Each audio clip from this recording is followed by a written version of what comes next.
ಕನ್ನಡದ ಯಾವ ನಟ ಮತ್ತು ನಟಿಯರು ಕೂದಲನ್ನು ಕಸಿ ಮಾಡಿಸಿಕೊಂಡಿದ್ದಾರೆ ಎಂದು ಈ ವಿಡಿಯೋದಲ್ಲಿ ತಿಳಿಸಿಕೊಡುತ್ತೇವೆ. ವಿಡಿಯೋವನ್ನು ಕೊನೆಯವರೆಗೂ ನೋಡಿ ಮತ್ತು ಚಾನಲ್ಗೆ ಹೊಸಬರಾಗಿದ್ದರೆ ಸಬ್ಸ್ಕ್ರೈಬ್ ಆಗಿ. ಕೂದಲು ಪ್ರತಿಯೊಬ್ಬರ ಅಂದವನ್ನು ಹೆಚ್ಚಿಸುತ್ತದೆ. ಅದರಲ್ಲೂ ನಟ ನಟಿಯರು ತಮ್ಮ ಕೂದಲು ಹಾಗೂ ಫಿಟ್ನೆಸ್ ಬಗ್ಗೆ ಅತಿ ಹೆಚ್ಚು ಕಾಳಜಿ ವಹಿಸುತ್ತಾರೆ.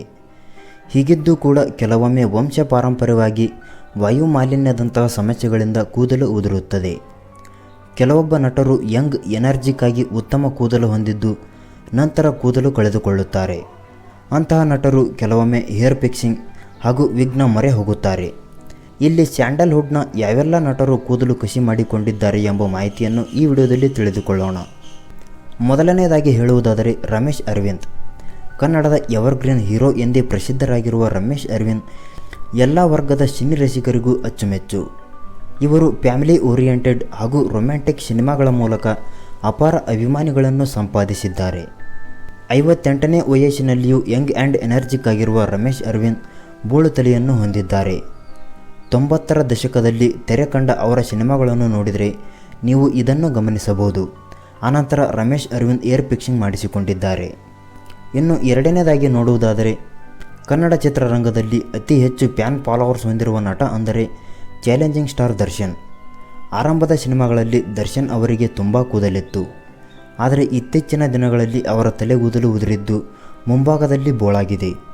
2023ರಲ್ಲಿ ಬಿಡುಗಡೆಯಾದ ಕ್ರಾಂತಿ ಸಿನಿಮಾದಲ್ಲಿ ಅವರು ಹೇರ್ ಫಿಕ್ಸಿಂಗ್ ಮಾಡಿಸಿಕೊಂಡು ಹೊಸ ಲುಕ್ನಲ್ಲಿ ಮಿಂಚಿದ್ದರು. ಮೂರನೆಯದಾಗಿ ನೋಡುವುದಾದರೆ ಒಂದೊಂದು ಸಿನಿಮಾಗಳಲ್ಲಿಯೂ ವಿಭಿನ್ನವಾಗಿ ಕಾಣಿಸಿಕೊಳ್ಳುವ ಸ್ಯಾಂಡಲ್ವುಡ್ನ ಕ್ರೇಜಿ ಸ್ಟಾರ್ ರವಿಚಂದ್ರನ್ ಬೋಳು ತಲೆಯ ಸಮಸ್ಯೆ ಹೊಂದಿದ್ದಾರೆ. ಸಿನಿಮಾಗಳಲ್ಲಿ ಸ್ಟೈಲಿಶ್ ಆಗಿ ಕಾಣಿಸಿಕೊಳ್ಳುವ ಕ್ರೇಜಿ ಸ್ಟಾರ್ ಚಿತ್ರೀಕರಣದ ವೇಳೆ ವಿಗ್ ಬಳಸುತ್ತಾರೆ. ಇನ್ನುಳಿದಂತೆ ಸಾರ್ವಜನಿಕ ಸ್ಥಳಗಳಲ್ಲಿ ಹೆಚ್ಚಾಗಿ ಕ್ಯಾಪ್ ಧರಿಸುತ್ತಾರೆ. ಇನ್ನು ನಾಲ್ಕನೆಯದಾಗಿ ಸುಮಾರು 2 ದಶಕಗಳಿಂದ ತಮ್ಮ ತಿಳಿ ಹಾಸ್ಯದಿಂದ ಕನ್ನಡ ಸಿನಿ ಪ್ರಿಯರಿಗೆ ಕಚಗುಳಿ ಇಡುತ್ತಿರುವ ಶರಣ್ ತುಂಬು ಕಲಾ ಕುಟುಂಬದಿಂದ ಬಂದವರು. ಇವರು ಹಾಸ್ಯ ನಟನಾಗಿ, ನಾಯಕ ನಟನಾಗಿ, ನಿರ್ಮಾಪಕ ಮತ್ತು ಹಿನ್ನೆಲೆ ಗಾಯಕರಾಗಿ ಗುರುತಿಸಿಕೊಂಡಿದ್ದಾರೆ. ನಟ ಶರಣ್ ಕೂಡ ಬೋಳು ತಲೆ ಸಮಸ್ಯೆಯನ್ನು ಹೊಂದಿದ್ದಾರೆ. ಅವರ ತಲೆಯ ಮುಂದಿನ ಭಾಗದ ಕೂದಲು ಸಂಪೂರ್ಣ ಉದುರಿದೆ. ಹೀಗಾಗಿ ಅವರು ಏರ್ ಫಿಕ್ಸಿಂಗ್ ಮಾಡಿಕೊಂಡಿದ್ದಾರೆ. ಇನ್ನು 5ನೇದಾಗಿ ನೋಡುವುದಾದರೆ 7 ಸುತ್ತಿನ ಕೋಟೆ, ಮೈಸೂರು ಜಾಣ, ಶಾಂತಿ ಕ್ರಾಂತಿ ಸೇರಿದಂತೆ 6 ಸಿನಿಮಾಗಳಲ್ಲಿ ಬಾಲ್ಯ ನಟನಾಗಿ ನಟಿಸಿರುವ ಸುನಿಲ್ ರಾವ್ ಎಕ್ಸ್ಕ್ಯೂಸ್ ಮೀ ಸಿನಿಮಾದಲ್ಲಿ ಮೊದಲ ಬಾರಿಗೆ ನಾಯಕನಾಗಿ ನಟಿಸಿದರು. ಮೊದಲ ಸಿನಿಮಾದಲ್ಲಿ ಯಶಸ್ಸು ಸಿಕ್ಕ ಬೆನ್ನಲ್ಲೇ ರಮ್ಯಾ ಕೃಷ್ಣ ಅವರಂತಹ ದೊಡ್ಡ ನಟರೊಂದಿಗೆ ನಟಿಸಲು ಅವಕಾಶ ಸಿಕ್ಕಿತು. ಆದರೆ ನಂತರ ಬಂದ ಸಿನಿಮಾಗಳಲ್ಲಿ ಸುನಿಲ್ ಯಶಸ್ಸು ಗಳಿಸಲೇ ಇಲ್ಲ. ಇವರೂ ಕೂಡ ಕೂದಲು ಉದುರಿರುವ ಕಾರಣ ಏರ್ ಫಿಕ್ಸಿಂಗ್ ಮಾಡಿಸಿಕೊಂಡಿದ್ದಾರೆ. 6ನೆಯ ವ್ಯಕ್ತಿಯನ್ನು ನೋಡುವುದಾದರೆ ನಾಯಕನಾಗಿ, ಖಳನಾಯಕನಾಗಿ ಮತ್ತು ಪೋಷಕ ನಟನಾಗಿ 150ಕ್ಕೂ ಹೆಚ್ಚು ಚಿತ್ರಗಳಲ್ಲಿ ನಟಿಸಿರುವ ನಟ ಅಭಿಜಿತ್ ಕೂಡ ಬೋಳು ತಲೆ ಸಮಸ್ಯೆಯನ್ನು ಎದುರಿಸುತ್ತಿದ್ದಾರೆ.